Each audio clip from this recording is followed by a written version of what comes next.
वो पराया खून है, पराया ही रहेगी। अपनी सास बिमला देवी की कमरे के बाहर से गुजरते हुए ऐसे शब्द सुनाई दे रहे थे।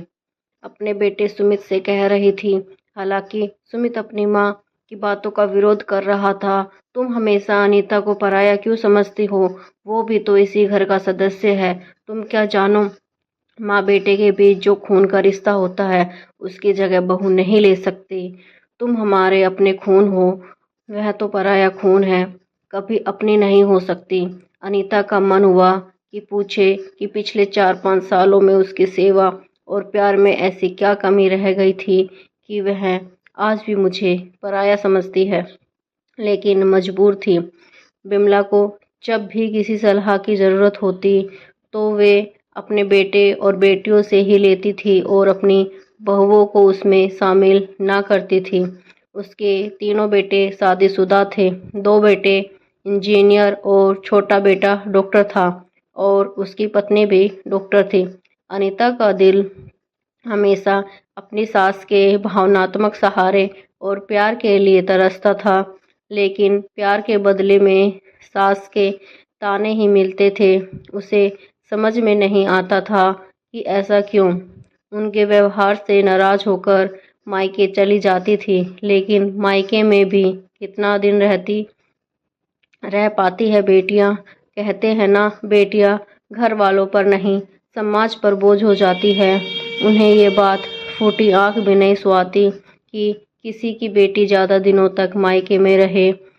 उनसे अपनी सास का प्यार पाने की हर संभव कोशिश की, लेकिन ना जाने क्यों कभी भी उसे अपने बेटे बेटियों की तरह स्वीकार नहीं कर पाई। उन्हें केवल अपने खून पर भरोसा था। उन्हें लगता था कि एक माँ के दिल का दर्द उसके बेटे बेटियों के अलावा कोई नहीं समझ सकता। जब भी किसी परेशानी में होती तो अपने बेटों से ही उस दर्द को बांटती थी। उनकी बहू हमेशा उनके लिए एक अजनबी थी, जिससे वह कभी अपने दिल के करीब नहीं आने देती। उनकी 2 बेटियां थीं जो अलग अलग शहरों में रहती थी। जब भी आती अपनी माँ से मीठी मीठी बातें करती थी। छोटी बेटी माँ को कुछ ज़्यादा प्यार करती थी। कहती, आपकी जगह कौन ले सकता है? आप तो हमारा मायका है। आपके बाद हमें इतना प्यार कौन देगा?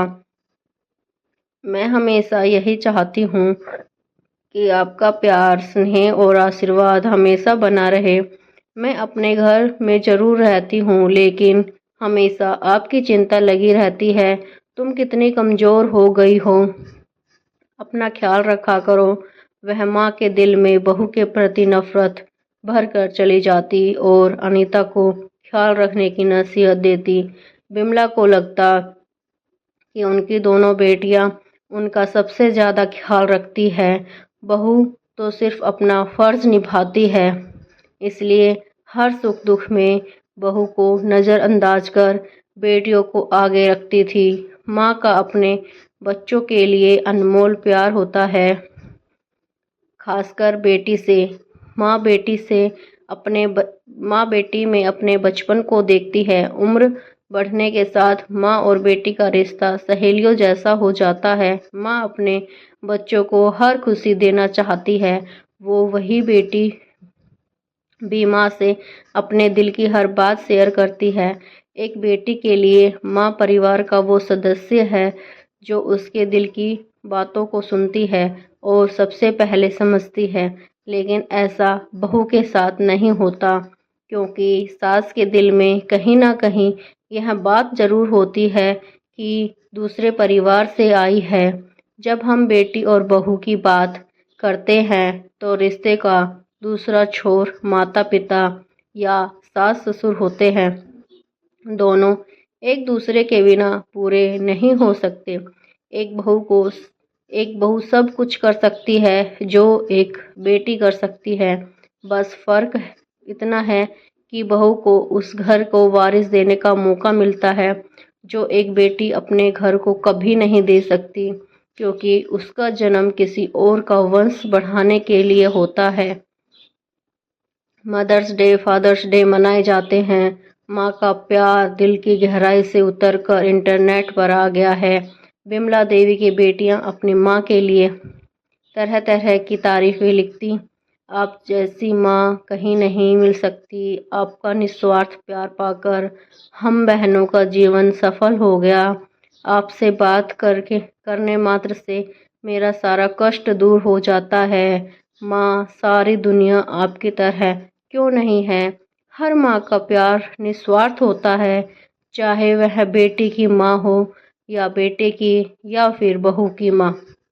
माँ तो माँ होती है। एक दिन सुबह सुबह विमला देवी बाथरूम में गिर गई और सिर और पैर में चोट लग गई। उन्हें तुरंत अस्पताल में भर्ती कराया गया। पूरी रात बेहोश पड़ी रही। अब बेटियों को फ़ोन कर इसकी जानकारी दी गई। दोनों बेटियां भी आ गई। अपनी बेटियों को देखकर उनका चेहरा खिल उठा। दोनों पहले कुछ देर यह जानने की कोशिश की कि आखिर उनकी माँ की इस हालत के लिए कौन जिम्मेवार है। उनकी समीक्षा करते हुए आंसू बहाती रही। जब बेटियों को अस्पताल में रहने के लिए कहा तो कोई भी रुकने को तैयार नहीं। उन्होंने किसी जरूरी काम का बहाना बनाकर वहां रहने में असमर्थता जताई और मां को जल्दी आने का आश्वासन देकर चली गई। उस दिन बिमला देवी की आंखें भर आई। शायद उसने सोचा कि बेटियों के लिए मृत्युशैया पर पड़ी उसकी मां की देखभाल से ज्यादा महत्वपूर्ण कोई काम हो सकता है क्या। छोटी बहू डॉक्टर थी, इसलिए आसानी से उसके इलाज की सारी व्यवस्था अच्छे ढंग से कर दी गई और उसके पास इतना समय नहीं था कि वह बिमला देवी के पास कुछ देर बैठ सके। और हमारी दूसरी बहू के बच्चे छोटे थे। उसकी देखभाल के लिए अस्पताल में रहने की सारी जिम्मेवारी अनीता पर आ गई थी। समय के साथ पेरेंट्स बूढ़े हो जाते हैं और उन्हें अपने बच्चों की ज़रूरत होती है। जिस तरह बचपन में माँ बाप अपने बच्चों को संभालते हैं, बच्चों को भी अपने माँ बाप को उनके बुढ़ापे में संभालना चाहिए। बड़े होने पर उस दिन अस्पताल में रहने के बाद बिमला देवी घर आ गई थी। अनीता ने उनकी देखभाल में दिन रात एक कर दिया था। एक्सरसाइज कराने में मदद करती थी। काम इतना बढ़ गया कि किसी अपने की ज़रूरत महसूस होती थी। जब भी बेटी उससे मिलने आती, अपनी माँ के साथ रहने से बिमला देवी के जल्दी ठीक होने की संभावना थी। इससे भी उसे कुछ मदद भी मिल जाती, इसलिए दोनों बहनें कोई ना कोई बहाना बना देती। विमला देवी चाहती थी कि ऐसे मुश्किल समय में उन्हें अपनी बेटियों का साथ मिले और वे अपना सारा दर्द उनसे साझा कर सके। एक दिन उन्होंने खुद छोटी बेटी से कहा, बेटी कुछ दिन मेरे पास ही रहो, तुम मेरे ज़्यादा करीब हो, तुम ही मेरा दुख दर्द समझ सकती हो। यह बोलते बोलते उनका गला भर गया। माँ, बच्चों के स्कूल खुल गए हैं, तुम्हारे पास तो मैं भी रहना चाहती हूँ पर नहीं रह सकती। यह कहकर जिम्मेवारियों का हवाला देते हुए निकल गई।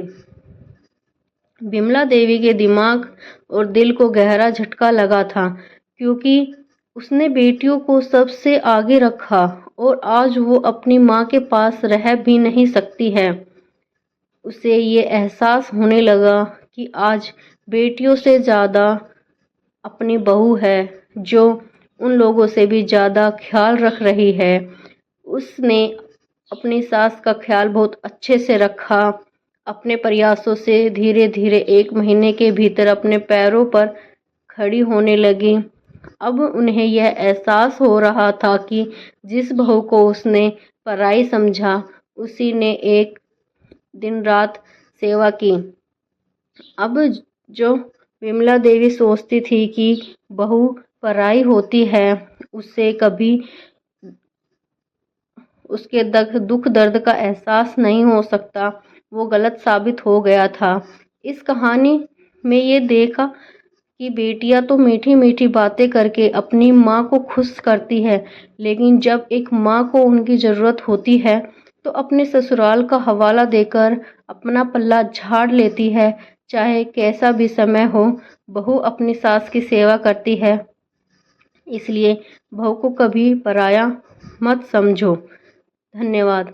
अगर आप लोग मेरी इस कहानी से सहमत हैं और आपको अगर मेरी ये कहानी पसंद आई है तो प्लीज़ मेरे चैनल को लाइक, शेयर और सब्सक्राइब ज़रूर करें और अपनी राय कमेंट बॉक्स में ज़रूर रखें। धन्यवाद।